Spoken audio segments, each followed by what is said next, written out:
নমস্কার। সেট ওয়ানের গ্রুপ 16-এর আমরা কিছু সিলেক্টিভ কোশ্চেন এখানে স্টাডি করছি। ফার্স্ট কোশ্চেনটা বলেছে গ্রুপ 16-এর আয়োনাইজেশন এনার্জি কম হয় গ্রুপ 15-এর থেকে কেন? কারণ গ্রুপ 16-এর এলিমেন্টটাকে তোমাকে বুঝতে হবে, এদের আউটার মোস্ট ইলেকট্রনিক কনফিগারেশন থাকে NH2 NP4, যেটা আনস্টেবল, কারণ পি অরবিটালটায় হাফ ফিল বা ফুল ফিল কোনোটাই নেই।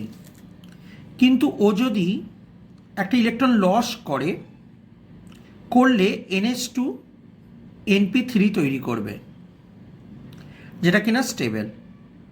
তাহলে আনস্টেবল থেকে স্টেবল হচ্ছে, তার কারণটা হলো পিতে হাফ ফিল তৈরি হচ্ছে। ফলে গ্রুপ 16-এর এলিমেন্টগুলো চাইবে ইলেকট্রন লস করে হাফ ফিলে আসতে, মানে স্টেবলে আসতে, তাই তাদের আয়োনাইজেশন এনার্জিটা কী হয়ে থাকে না, লো হয়ে থাকে।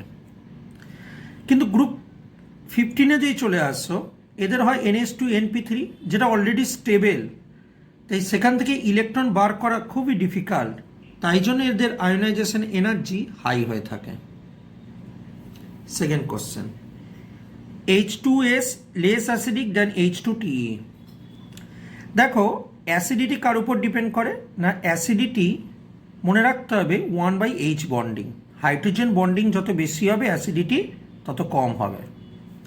আবার H বন্ডিং কার উপর ডিপেন্ড করে থাকে না, H বন্ডিং ডিপেন্ড করে থাকে প্রপোর্শনাল টু ইলেকট্রোনেগেটিভিটি। আর ইলেকট্রোনেগেটিভিটি কার উপর ডিপেন্ড করে থাকে 1/সাইজ। তাহলে একটুখানি সাজাই এই পয়েন্টগুলোকে দিয়ে। H2S H2TE। দেখো, সালফারের সাইজটা কী হয়, স্মল হয়, টেলুরিয়ামের সাইজটা লার্জ হয়।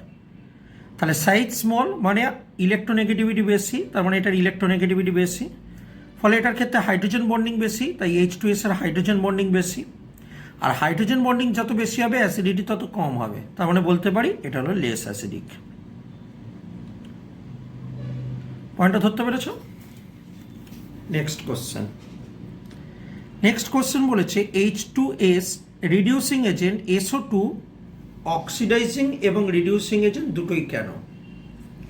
তার কারণটা দেখো, সালফারের অক্সিডেশন নাম্বার কোথা থেকে স্টার্ট হয়, -2 থেকে শুরু করে +6 পর্যন্ত। মনে রাখবে যে লোয়েস্টে থাকলে অক্সিডেশন নাম্বারে সেটা হয় রিডিউসিং এজেন্ট, মানে বিজারক পদার্থ। আর হাইয়েস্টে থাকলে অক্সিডেশন নাম্বারে সেটা হয় অক্সিডাইজিং এজেন্ট বা জারক পদার্থ। এখন আমি H2S-এ আসছি। H2S এর সালফারের অক্সিডেশন নম্বর কত, -2। মানে দেখো এই -2তে রয়েছে, মানে লোয়েস্টে রয়েছে H2S। সো লোয়েস্ট অক্সিডেশন নম্বরে থাকলে তাকে রিডিউসিং এজেন্ট বলবো, তাই এটা হবে রিডিউসিং এজেন্ট। এবার SO2-তে আসছো, SO2-তে সালফারের অক্সিডেশন নাম্বার হলো +4, মানে মাঝামাঝি কোনো একটা জায়গায় রয়েছে। আর মাঝামাঝি জায়গায় থাকলে কি হবে, বোথ অক্সিডাইজিং এবং রিডিউসিং দুটোই হতে পারে। কারণ লোয়েস্টে যখনই থাকবে সে ইলেকট্রন লস করবে, আর লস করা মানে সে কী করবে, লস করাটাকে আমরা বলি অক্সিডেশন, আর অক্সিডেশন করলে তাকে রিডিউসিং এজেন্ট বলি। কিন্তু মাঝখানে যদি অক্সিডেশন নাম্বারে থাকে তখন ইলেকট্রন গেনও করতে পারে, লসও করতে পারে, তাই দুটোই হয়ে থাকে। আবার হাইয়েস্টে থাকলে সে সবসময় ইলেকট্রন গেন করবে, ফলে সে একটা অক্সিডাইজিং এজেন্ট হিসাবে কাজ করবে। পয়েন্টটা খেয়াল করবে কিন্তু। পরে কোশ্চেন বলেছে H2S ইজ অ্যাসিডিক কিন্তু H2 হলো নিউট্রাল। গল্পটা একই, কিন্তু একটু আগে এই যে কনসেপ্টটা বলেছিলাম সেটা দিয়ে H2S আর H2TE। তো সালফারের সাইজটা কী হয়, স্মল। আর সাইজ স্মল হলে কী হয়, এই যে বলেছি সাইজ স্মল যত হবে তত ইলেকট্রোনেগেটিভিটি বেশি হবে, তার মানে ইলেকট্রোনেগেটিভিটি হাই। আর ইলেকট্রোনেগেটিভিটি যত বেশি হবে তত হাইড্রোজেন বন্ডিং বেশি হবে, তার মানে হাইড্রোজেন বন্ডিংটা বেশি। আর হাইড্রোজেন বন্ডিং যত বেশি হবে অ্যাসিডিটি তত কম হবে, তার মানে কি হবে, লেস অ্যাসিড। পয়েন্টটা ক্লিয়ার? নেক্সট, SF6 নোট কিন্তু SH6 কেন নট এক্সিস্ট? দেখো, সালফারের ইলেকট্রনিক কনফিগারেশন হলো নিয়ন 3s2 3p4, তার মানে এসে 2টি ইলেকট্রন, পিতে 4টি ইলেকট্রন, এবং এখানে একটা কি আছে না, ডি অরবিটাল আছে। দেখো, সালফার তখনই কেবলমাত্র 6 দেখাবে যখন এখান থেকে ইলেকট্রন এবং এখান থেকে ইলেকট্রনটা ট্রান্সফার করতে পারবে। এখন এই ইলেকট্রন ট্রান্সফার করতে কে হেল্প করে? এই ইলেকট্রনটা ট্রান্সফার করতে হেল্প করে কোন একটি ইলেকট্রোনেগেটিভ অ্যাটম। যত বেশি ইলেকট্রোনেগেটিভ অ্যাটম থাকবে তত এদের মধ্যে এনার্জি গ্যাপটা কম হবে। তাহলে পয়েন্টটা কি বলবে? ইলেকট্রোনেগেটিভিটি বাড়লে এই SP এবং SD এর মধ্যে যে এনার্জি গ্যাপটা রয়েছে সেই এনার্জি গ্যাপটা ডিক্রিজ হয়, ফলে 6 অক্সিডেশন নাম্বারটা শো করে। এখন কোশ্চেনটা দেখো, তোমার কি দেওয়া আছে? তোমাকে বলা হচ্ছে SF6 আর SH6। দেখো SF6 SH6, তাহলে দেখো ফ্লুরিনের ইলেকট্রোনেগেটিভিটি হাই, বলতে পারি ইলেকট্রোনেগেটিভিটি হাই হলে কি হবে না এদের মধ্যে SP এবং D অরবিটালের মধ্যে এনার্জি গ্যাপটাকে কমিয়ে দেয়, এবং কমিয়ে দিলে ইলেকট্রনগুলো ইজিলিভাবে ট্রানজিশন ঘটতে পারবে এবং 6 অক্সিডেশন নাম্বারটা কি করবে? সে শো করবে। এই কারণের জন্য SF6 কম্পাউন্ডটা আমরা অবজার্ভ করে থাকি। ক্লিয়ার? ঠিক আছে, দেখো পরের কোশ্চেনটায় আসছি। আচ্ছা, এই কোশ্চেনটার মতন এই 7-এর কোশ্চেনটা একই রকম। ক্লোরিন এবং ফ্লুরিনের মধ্যে দেখো ফ্লুরিনটা শো করছে কিন্তু ক্লোরিনটা দেখাচ্ছে না কেন? কারণ মনে রাখবে ফ্লুরিনের ইলেকট্রোনেগেটিভিটি বেশি ক্লোরিনের থেকে, আর ফ্লুরিনের যেহেতু ইলেকট্রোনেগেটিভিটি বেশি তাই কি হবে না ফ্লুরিন থাকলে এনার্জি গ্যাপটা কি হয়? কম হয়, তাই না? ফলে ইলেকট্রনগুলো যেতে পারবে এবং 6 অক্সিডেশন নাম্বার শো করবে। কারণ ইলেকট্রনগুলো যদি সব এইদিকে চলে যায় তখনই কেবলমাত্র 6টা সিঙ্গেল ইলেকট্রন হচ্ছে, এবং 6টা সিঙ্গেল ইলেকট্রন হওয়ার জন্য 6 অক্সিডেশন নাম্বারটা সে শো করছে, ফলে 6 ভ্যালেন্সিটা সে হবে। আচ্ছা, এখানে বলেছে কম্পাউন্ড অফ ফ্লুরিন এবং oxygen, fluorine of oxygen not oxide of fluorine. এই ফ্লুরিন অফ অক্সিজেন কেন বলা হয়? তার কারণ বুঝতে হবে অক্সিজেন এবং ফ্লুরিনের মধ্যে ফ্লুরিনের ইলেকট্রোনেগেটিভিটিটা বেশি, আর যেহেতু ইলেকট্রোনেগেটিভিটি হাই তাই জন্য যার ইলেকট্রোনেগেটিভিটি বেশি তার রেসপেক্টে সবসময় বলা হয়, তাই জন্য বলা হচ্ছে ফ্লুরাইড অফ অক্সিজেন।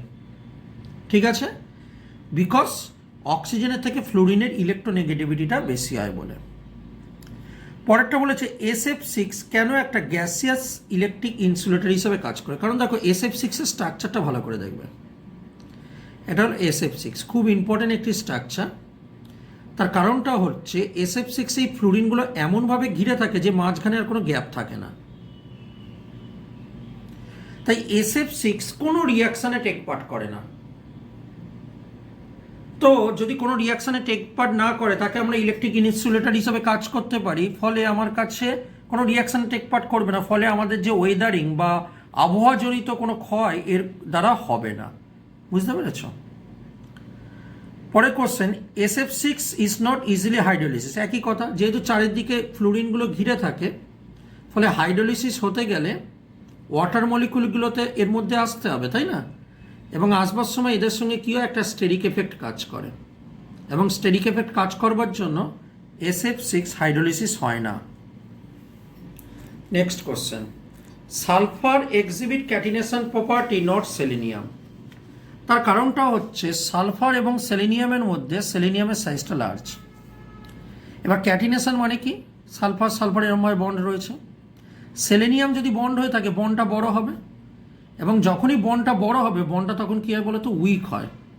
বন্ডটা কী হয়? উইক হয়, এবং উইক হলে কী হবে? সহজে ব্রেক হয়ে যাবে, এবং ব্রেক হয়ে যাওয়ার জন্য এটা ক্যাটিনেশন প্রপার্টি শো করতে পারবে না। ঠিক আছে, কিন্তু সালফারের সাইজটা ছোট, তাই জন্য বন্ডটা স্ট্রং হয়ে থাকে, ফলে একটার সঙ্গে একটা জোড়া লেগে এরকম চেন সিস্টেমে থাকতে পারবে, তাই ক্যাটিনেশন প্রপার্টিটা শো করবে।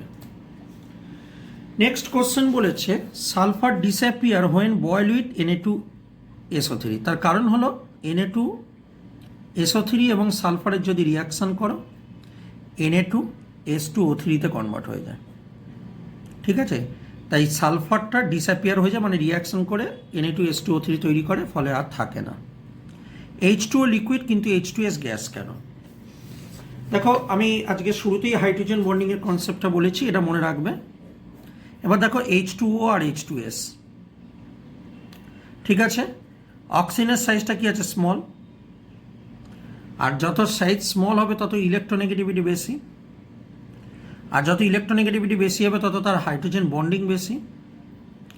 এবার মনে রাখবে, যার হাইড্রোজেন বন্ডিং বেশি তার মধ্যে অ্যাট্রাকশন ফোর্স বেশি, আর যার মধ্যে অ্যাট্রাকশন ফোর্স বেশি সে তত কী হবে? সে তত লিকুইড হওয়ার চান্স বাড়বে। তাই জন্য H2O হলো লিকুইড।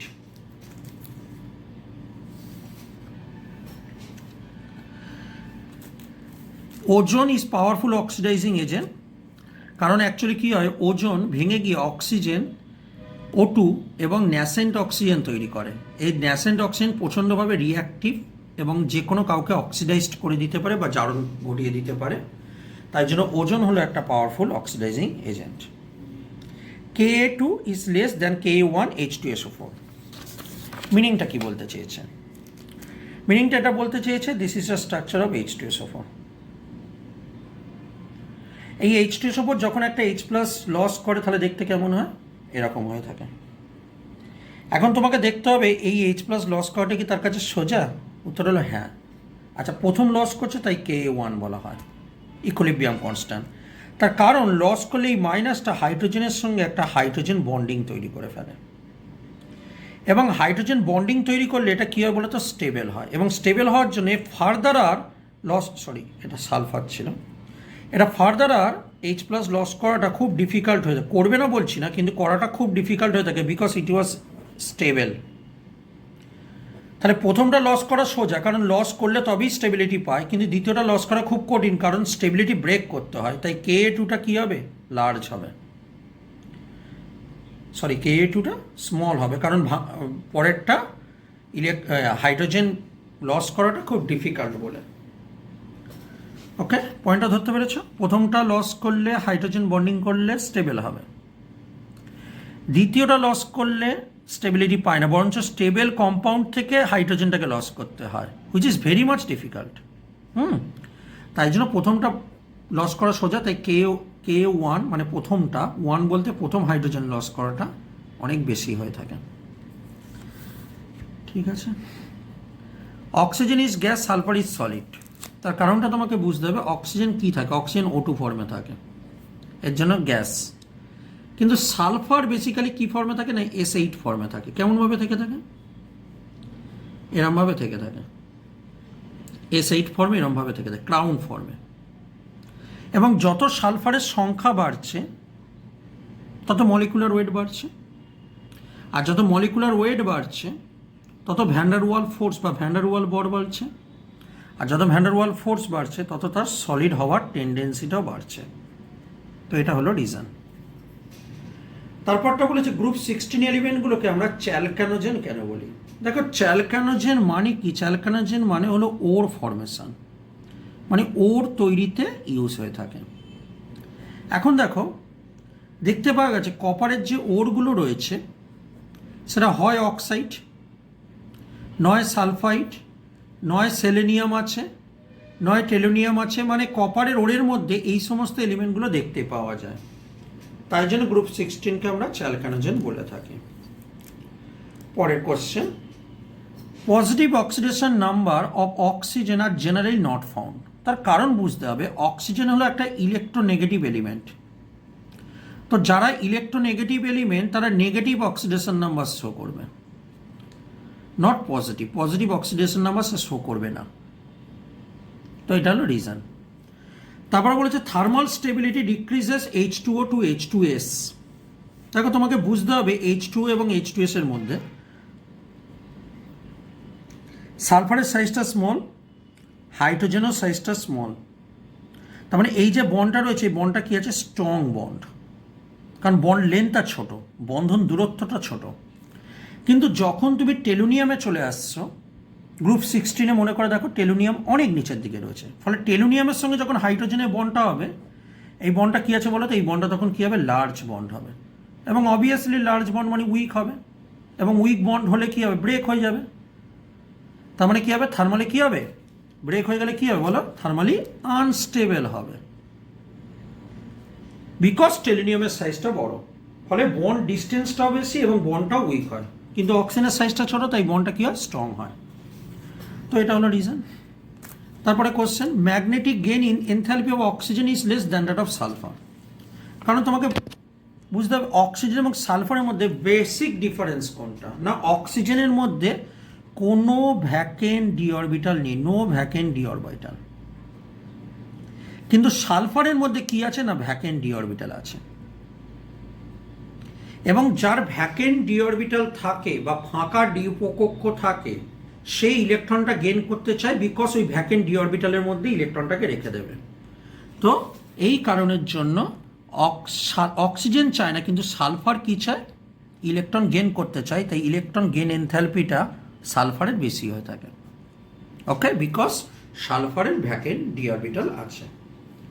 নেক্সট কোশ্চেন বলেছে, among the hydride group 16 water সোর্স আনইউজুয়াল প্রপার্টি, বিকজ ওয়াটারের মধ্যে দেখো প্রথমত অক্সিজেনের সাইজটা ছোট, হাইড্রোজেনের সাইজটা ছোট, বন্ডটা স্ট্রং, যেটা কিনা গ্রুপ 16 আদার এলিমেন্টগুলোর মধ্যে হবে না, এটা একটা পয়েন্ট। সেকেন্ডলি, অক্সিজেনের ইলেকট্রোনেগেটিভিটি হাই হয়ে থাকে গ্রুপ 16 যত এলিমেন্ট আছে তাদের মধ্যে, ফলে ওয়াটারের মধ্যে হাইড্রোজেন বন্ডিং দেখতে পাওয়া যায় অনেক বেশি, বাকিদের দেখা যায় না বলছি না, কিন্তু অনেক কম হয়ে থাকে। আর ওয়াটারের ক্ষেত্রে 4 ডিগ্রি সেন্টিগ্রেড টেম্পারেচারে ওয়াটারের ডেন্সিটি বা ঘনত্ব ম্যাক্সিমাম হয়। তো এই সমস্ত ক্যারেক্টারগুলো আমরা ওয়াটারের মধ্যে অবজার্ভ করে থাকি, রাইট? তো সেই কারণের জন্য আমরা বলে থাকি ওয়াটারের ক্ষেত্রে আনইউজুয়াল প্রপার্টি লক্ষ্য করা যায়। বলেছে sulphur exhibit catenation property not oxygen, because catenation মানে কি বলতো, সেম অ্যাটমগুলো কাছাকাছি থাকবে। তো অক্সিজেনের ক্ষেত্রে যদি হয়ে থাকে তখন কি বলতো, অক্সিজেনের এই যে লোন পেয়ারগুলো রয়েছে না, এই লোন পেয়ারগুলোর মধ্যে রিপালসান হবে, রিপালসান হবে। তুমি এখন বলবে সালফারের মধ্যে কি হবে না, সালফারের মধ্যেও লোন পেয়ার রয়েছে, বাট বেসিক ডিফারেন্সটা কোথায়, সালফারের সাইজটা বড়, রাইট? তো সালফারের সাইজটা বড় হওয়ার জন্য এই যে লোন পেয়ারগুলোর মধ্যে যে রিপালসান আছে, এই রিপালসানটা কি আছে, রিপালসানটা কি হবে, ভেরি রেস, খুব কম হয়ে থাকে।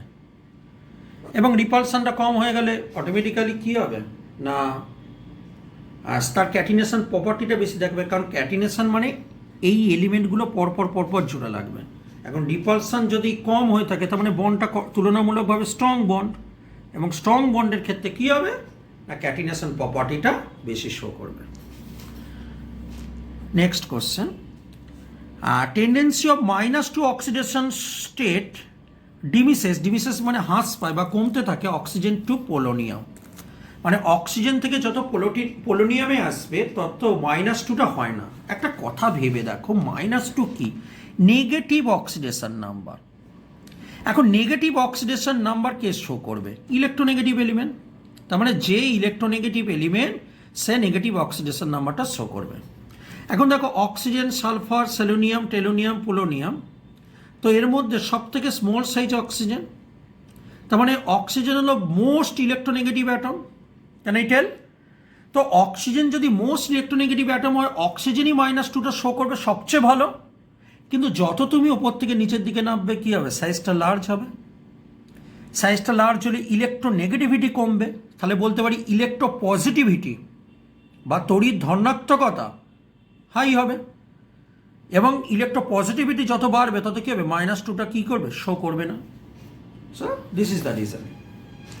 নেক্সট কোশ্চেন, O2 প্যারাম্যাগনেটিক কেন? দেখো O2 যখনই প্যারাম্যাগনেটিক হবে তার তখন এমও ডায়াগ্রাম করতে হবে। ক্লাস 11-এ আমরা পড়েছি এমও diagram.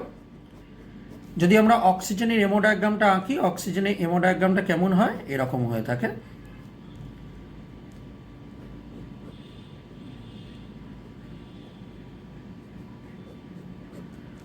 One S two, 2s2, 2p4, 1 2 3 4, এটা একটা অক্সিজেন নিলাম, এদিকে একটা অক্সিজেন নিলাম, 1s2, 2s2, 2p4।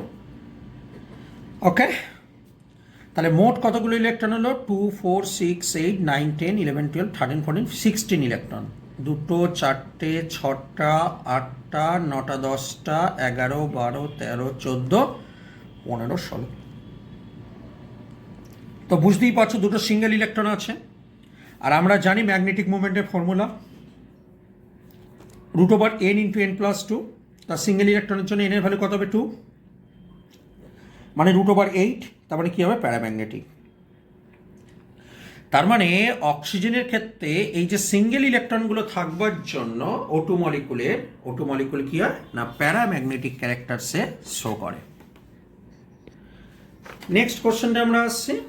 নেক্সট কোশ্চেনটা বলেছে sulphur in vapour state paramagnetic.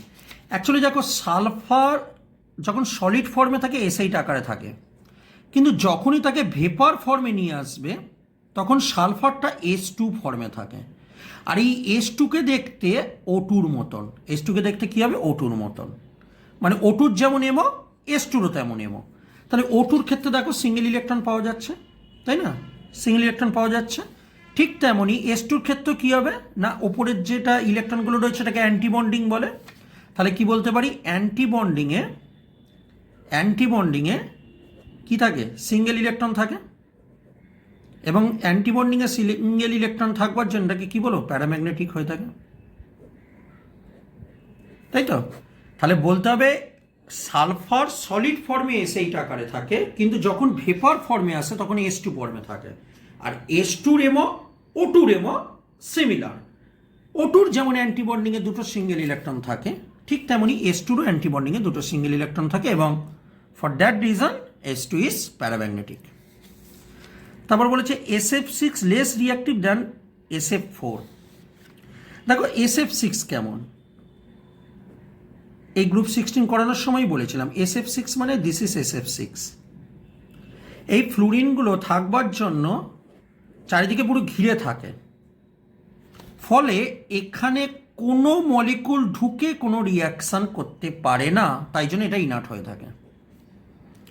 But SF4 কেমন হয়ে থাকে, SF4 না SF4 এর স্ট্রাকচারটা হয়ে থাকে এরকম ধরনের, ফলে অনেক ফাঁকা জায়গা থাকে। মনে করো ওয়াটার মলিকুল এর মধ্যে ঢুকে কী হতে পারে রিয়াকশান করতে পারে। সরি এটা SF4 ছিল, একটা লোন পেয়ার থাকবে। তো ওয়াটার মলিকুলের মধ্যে ঢুকে কী করতে পারে না রিয়াকশান করতে পারে, তাই না। তো এটা খেয়াল রাখতে হবে। কিন্তু এখানে স্টেরিক এফেক্টের জন্য SF6 কিন্তু ইনার্ট হয়ে থাকে, রিয়াকশান করে না, বাট SF4 রিয়াকশানে টেক পার্ট করতে পারে।